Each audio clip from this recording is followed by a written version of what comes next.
నేను doctor Lakshmikanth, surgical gastroenterologist, star hospital, Banjara Hills. చాలామంది తేపులు ఎందుకు వస్తాయి, నా పొట్ట ఎందుకు ఉబ్బరంగా ఉంది, నేను ఏ విధంగా దాని నుంచి మనం కాపాడుకుని అడుగుతూ ఉంటారు. ముఖ్యంగా ఏంటంటే తేపులు లేకపోతే ఉబ్బరంగా ఉండడానికి అనేక కారణాలు ఉంటాయి. అంటే మనం తీసుకున్న ఆహారం దగ్గర నుంచి చాలా వరకు, అంటే ఫిడ్జీ ఎక్కువ కార్బోనేటెడ్ డ్రింక్స్ తీసుకుంటూ ఉంటాం. అదేవిధంగా మనం తీసుకున్న ఆహారాలు ఏవైనా అరగకుండా ఎక్కువసేపు స్టమక్లో ఉంటాయి, అవన్నీ ఎక్కువ గ్యాస్ ప్రొడ్యూస్ చేస్తూ ఉంటాయి. ఏదైనా అవ్వచ్చు, అదే క్యాబేజ్, కాలీఫ్లవర్, బ్రోకలీ లాంటి ఫ్రూట్స్ అవ్వచ్చు, కొన్ని వెజిటబుల్స్ అవ్వచ్చు. ఏ వెజిటబుల్స్ అయినా కానీ మన బాడీలో సరిగ్గా కుక్ చేయకుండా హాఫ్ బాయిల్డ్ ఉన్నప్పుడు ఎక్కువసేపు ఉంటాయి కాబట్టి ఆ బెల్చింగ్ కానీ బ్లోటింగ్ అవ్వడానికి ఎక్కువ ఆస్కారం ఉంటుంది. అదేవిధంగా మనం తీసుకున్న ఆహారం మన డైజెస్ట్ అవ్వలేదు అన్నప్పుడు, కొంతమందికి అది లాక్టోస్ ఇంటాలరెన్స్ అయి ఉండొచ్చు, కొంతమంది మనం తీసుకునేప్పుడు మనం పడకుండా ఉండటం వల్ల కూడా అవ్వచ్చు. ఈ కండిషన్స్లో కూడా ఎక్కువ గ్యాస్ వచ్చేస్తూ ఉంటుంది. అదే మనం అంటాం అనమాట కొన్నిసార్లు, అంటే ఇరిటబుల్ బౌల్ సిండ్రోమ్ అంటాం. ఇరిటబుల్ బౌల్ సిండ్రోమ్ అంటే కొన్ని ఆహారాలు కొంతమందికి పడవు. అదేవిధంగా ఏంటంటే స్ట్రెస్, ఎక్కువ నిద్రలేకపోవటం, అలా ఉన్నప్పుడు కూడా ఒకలాగా మన బాడీ బ్రెయిన్ అటాక్స్ డిస్టర్బ్ అవ్వటం వల్ల కూడా మనకి ఏంటంటే నాకు బాగలేదు, ఎక్కువ నాకు పొట్టంతా ఎక్కువ గ్యాషెస్గా ఉంది అని కంప్లైంట్ చేయటం అనేది జరుగుతూ ఉంటుంది.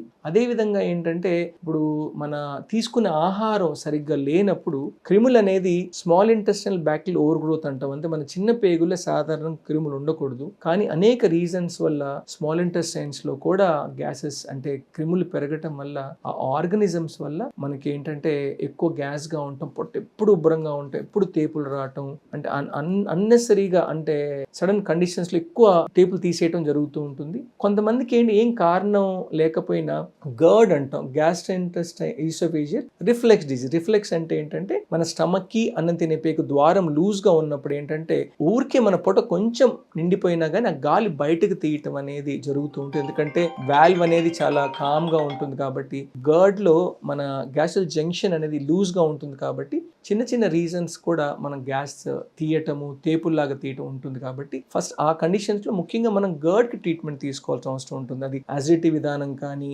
లేకపోతే ఒకవేళ హైటస్ హెర్నియా లాగా ఉంటే హైటస్ హెర్నియాని మనం కరెక్ట్ చేసుకోవటము. అలా అంటే ఎందుకు అంత అంటే అంటే బాగా ర్యాంపెంట్గా మనకు తేపులు వస్తున్నాయని చూసుకొని ఆ వ్యాధిని మనం ట్రీట్ చేయాల్సిన అవసరం ఉంటుంది. అదే ఆహారం తీసుకోవటం వల్ల వస్తున్నప్పుడు ఆహారాన్ని మనం ఫుడ్ మ్యాప్ చేసుకొని ఏ ఆహారం తింటే నాకు ఎక్కువగా ఇరిటేటింగ్గా ఉంది, ఆహారం నేను మార్చుకోవడానికి ఆస్కారం ఉంటుందని చూడాలి. కొంతమంది ఏంటంటే తెలుసో తెలియకో మనం యాసిడిటీ అంతా కూడా బయటకు తీసేస్తే చాలా కంఫర్టబుల్గా ఉందని ఇండ్యూస్డ్ వామిట్ చేస్తూ ఉంటారు, చేయి పెట్టుకొని వామిట్ చేయటం, బ్రెస్ట్ పెట్టి చేయటం. అలాంటప్పుడు ఏంటంటే మన యాసిడ్ అంతా కూడా పొట్టలో ఉన్నటువంటి యాసిడ్ స్టమక్లోంచి ఈసోఫేగస్కి వచ్చి అంతా కాల్ చేయటం వల్ల అదంతా మంట రావటము, ఊరుక ఒక హ్యాబిట్ లాగా అయిపోతుంది. అందుకని బెల్చింగ్ ఒక్కొక్కసారి హ్యాబిట్ లాగా కూడా, మీరు అది హ్యాబిట్ అయితే హ్యాబిట్ మీరు ఆపుకోండి అని కూడా మనం చెప్పడం జరుగుతూ ఉంటుంది. అందుకని ఎప్పుడైనా మన పొట్టలు ఎక్కువగా గ్యాసెస్గా ఉన్న, తేపులు ఎక్కువగా తీస్తున్నా మనం చూడాల్సింది ఎందుకు గ్యాస్ ఎక్కువగా అవుతుంది. మన కార్బోనేటెడ్ వాటర్ కానీ, గ్యాసెస్ డ్రింక్స్ ఎక్కువగా, షుగరేటెడ్ డ్రింక్స్ ఎక్కువ తీసుకుని తగ్గించటము,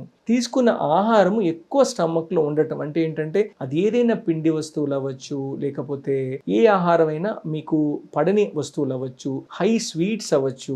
అంటే ఇప్పుడు బయట చేసినటువంటి కొన్ని ఏంటంటే ఆర్టిఫిషియల్ స్వీట్నెస్ యాడ్ చేస్తారు, అలాంటి ఆర్టిఫిషియల్ స్వీట్నెస్ యాడ్ చేసినప్పుడు వచ్చిన బ్లోటింగ్ అవ్వచ్చు. అవన్నీ కూడా ఏంటంటే పొట్ట ఉబ్బరంగా ఏమి మనం తినలేటువంటి డిస్కంఫర్ట్ అనిపిస్తూ ఉంటుంది. అందుకని అలాంటి ఫుడ్ని మనం అవాయిడ్ చేయటము, లేకపోతే అలాంటి తెలియక మనం తీసుకున్నప్పుడు కొంచెం రెస్ట్ ఇవ్వటం కూడా చాలా అవసరం. అదేవిధంగా మన స్టమక్లో మనం తీసుకునే ఆహారంలో ఎప్పుడైతే అన్హెల్తీ కానీ అంటే అన్వాంటెడ్ బ్యాక్టీరియా మనం అయితే గ్రో చేస్తామో, అలాంటి అంటే మంచి బ్యాక్టీరియాని అవి అంతా కూడా మెల్లగా దాన్ని డిస్ప్లేస్ చేసి ఈ అన్వాంటెడ్ బ్యాక్టీరియా ఎక్కువ గ్యాస్ ప్రొడ్యూస్ చేస్తూ ఉంటాయి. ఆ బ్యాక్టీరియాని మనము అదుపులో పెట్టుకోవడం కోసం మనం అనేకమైన ప్రోబయాటిక్స్ అవన్నీ కూడా తీసుకోవడం చాలా చాలా అవసరం. అందుకని మనం బ్లోటింగ్ మనకు రాకూడదు అని అనుకున్నప్పుడు ముఖ్యంగా మనం చూడాల్సింది ఏంటంటే, మనం తీసుకున్న ఆహారం టైమ్లీ ఫుడ్ తీసుకోవటము, టైమ్లీ నిద్రపోవటము. ఆ టైమ్లీ ఫుడ్ తీసుకున్నప్పుడు మన బాడీ డైజెస్ట్ అయ్యేటువంటి ఫుడ్ తీసుకోవటం. అంటే ఇప్పుడు మన బాడీకి పడిన ఫుడ్ తీసుకున్నామంటే అది ఎక్కువ సేపు స్టమక్లో ఉండిపోతుంది, మనకు గ్యాస్ వచ్చేస్తుంది. అందుకని మన గ్యాస్ట్రిక్ ఎంప్టింగ్ టైం యావరేజ్గా 4 to 5 hours ఉంటుంది. కాబట్టి 5 hours తీసుకోవటం, లిమిటెడ్గా తీసుకోవడం. మన లిమిట్ కన్నా ఎక్కువ మించి తీసుకోకూడదు. ముఖ్యంగా గ్యాస్ట్రైటిస్ జంక్షన్ ల్యాక్స్గా ఉన్న వాళ్ళకి ఏంటంటే మీరు తీసుకున్న డైట్ అన్నది ఫుడ్ అనేది ఎక్కువగా నిండిపోతే తేపులు రావటం, ఆ పొట్టలో ఉన్న ఫుడ్ కానీ బయటకు వచ్చేస్తుంది. కాబట్టి మీరు తీసుకునే మ్యాక్సిమం లిమిట్ కన్నా ఒక 30-40% తక్కువ తీసుకుంటే మీకు బెటర్గా ఉంటుంది. ముఖ్యంగా నైట్ టైంలో మీరు ఆహారం తీసుకొని పనుకోవటం అనేది చాలా లేట్ చేయాల్సిన అవసరం ఉంటుంది. లేకపోతే తేపులు కానీ తీసుకున్న ఆహారం నోట్లోకి వచ్చేయడం జరుగుతుంది. అదేవిధంగా మన చిన్న పేగులో అనేకమైన క్రిములు చేరుతున్నాయి అంటే మనం తీసుకునే డైట్ హ్యాబిట్స్ బాగాలేవను, లేకపోతే ఎక్కువగా మనం ఫుడ్ బయట తీసుకుంటున్నామని దీనివల్ల కూడా వస్తాయి. కాబట్టి దాని హ్యాబిట్ని మనం బ్రేక్ చేయడం కూడా చాలా చాలా అవసరం. ఇంకోటి ముఖ్యంగా ఏంటంటే కాన్స్టిపేషన్ కూడా మంచిది కాదు. కాన్స్టిపేషన్ వల్ల అనేకమైన క్రిములు లేకుండా మన మోషన్లో ఉండే క్రిములు మల్టిప్లై అవ్వడానికి ఎక్కువ ఛాన్స్ దొరుకుతూ ఉంటుంది. కాబట్టి ఎక్కువ బ్లోట్ అయిపోతూ ఉంటుంది. అందుకని ఆ కాన్స్టిపేషన్ నివారించే అన్ని అలవాట్లని, అది మనం సరైన ఫుడ్ తీసుకోవటం, ఫైబర్ తీసుకోవటం, వాటర్ కంటెంట్ సరిగ్గా తీసుకోవటం, ఇవన్నీ కూడా మన లైఫ్లో యాడ్ చేయడం చాలా చాలా అవసరం. అందుకని పొట్టు ఉబ్బరం అనేది చాలా అనేకమైన కారణాల వల్ల వస్తూ ఉంటుంది. అది మన హ్యాబిట్స్ వల్ల ఏంటంటే ఆల్కహాల్ ఎక్కువగా తీసుకునే వాళ్ళు, స్మోక్ చేసేవాళ్ళు, వీళ్ళకి కూడా ఏంటంటే ఈ బ్లోటింగ్ అనేది ఎక్కువ వస్తుంది. కాబట్టి ఆ హ్యాబిట్ని కూడా మీరు అవాయిడ్ చేసుకోవాలి. అంటే ఇవన్నీ హెల్తీ హ్యాబిట్స్ కాదు. కాబట్టి ఇవి ఎప్పుడైతే మనం అవాయిడ్ చేస్తామో ఆటోమేటిక్గా మన స్టమక్లో అయ్యేటటువంటి హార్మ్ తగ్గిపోతుంది. కాబట్టి ఆటోమేటిక్ మన డైజెషన్ పెరుగుతుంది. మన pancreatic enzymes, gastric enzymes, liver enzymes అన్ని కూడా సరైన మోతాదులో మన బాడీకి వచ్చినప్పుడే అరుగుదల అనేది సరిగ్గా జరుగుతుంది. ఈ అరుగుదల సరిగ్గా జరగనప్పుడు అది ఏ రీజన్ వల్ల అయినా కానీ, అంటే మనం తీసుకునే డైట్ బాగలేకపోయినా, మనం లివర్ టాక్సిటీ క్రియేట్ చేసి ఆల్కహాల్ తీసుకున్నా, మన ప్యాన్క్రియాట్ డ్యామేజ్ ఎందుకు డ్యామేజ్ అవుతుంది, ఆల్కహాల్ తీసుకుని ప్యాన్క్రియాటిస్ వచ్చేసి లివర్ ఎంజైమ్ తగ్గటం అయినా కానీ అన్ని కండిషన్స్లో కూడా బ్లోటింగ్ అవన్నీ ఎక్కువైపోతుంటాయి. అందుకని ఎప్పుడైనా కానీ ఈ బ్లోటింగ్ అని అనగానే మన లైఫ్ స్టైల్ మాడిఫై చేసుకోవటము, మనం తీసుకునే డైట్లో ఎటువంటి డైట్ అంటే మనకు సూట్ అవుతుందని చూసుకోవటము, అంటే బయట తీసుకునేటప్పుడు ఆ ఫుడ్లు మనకి ఏమైనా బ్లోటింగ్ బెల్చింగ్ ఎక్కువగా కాస్ట్ చేస్తే అది అవాయిడ్ చేయటం, ఇవన్నీ జాగ్రత్త తీసుకోవటం వల్ల చాలా వరకు ఈ బెల్చింగ్ని, ఈ బ్లోటింగ్ ని మనల్ని అవాయిడ్ చేయడానికి ఆస్కారం ఉంటుంది. ఇవన్నీ ఏంటంటే మన life style disorders.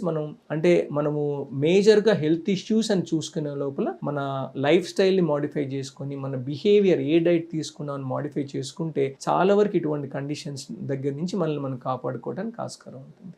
Thank you.